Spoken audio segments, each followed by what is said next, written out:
Now, trade unions are calling on the organisers of the 2022 World Cup in Qatar to improve conditions for construction workers in the build-up to the tournament. Conditions on building sites in Qatar were described as inhuman last year by the International Trade Union Confederation. It wants soccer's world governing body FIFA to ensure that international labour standards are met for migrant workers.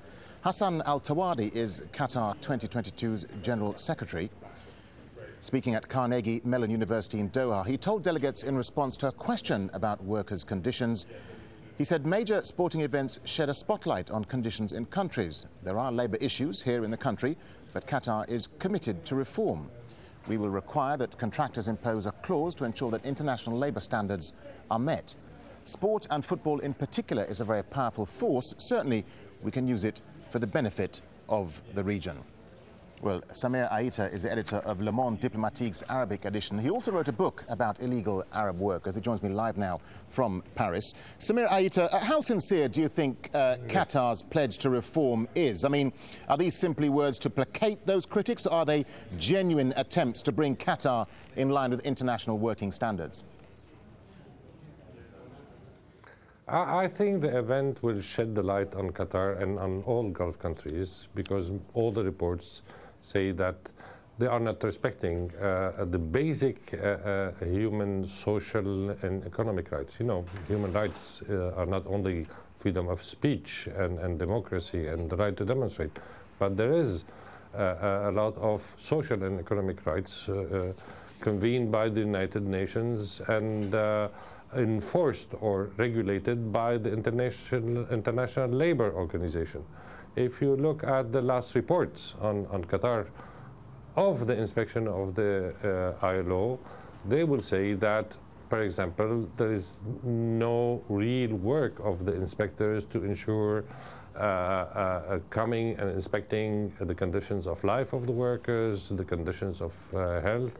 There are specific critics on that the statistics of Qatar do not include working injuries. I can't imagine that with all these works there is no injuries during work, and nobody knows how the person is treated and etc. Yes. I was going to say, I mean, many observers say that in Qatar there's no clear demarcation between executive power, the monarchy, and judicial power. So what would happen then if, say, a South Asian worker from Bangladesh or Nepal or whatever filed a complaint against a company owned by a powerful family? This is a real problem, which means when you don't have separation of power, not only between, let's say, the judicial system, and there is no clear independence of the judicial system, and the executive power, but also between the executive power and, let's say, the power itself. When the same person is, let's say, minister and president of a company, can let's say a worker go to the minister and ask him to sue the company? This doesn't work.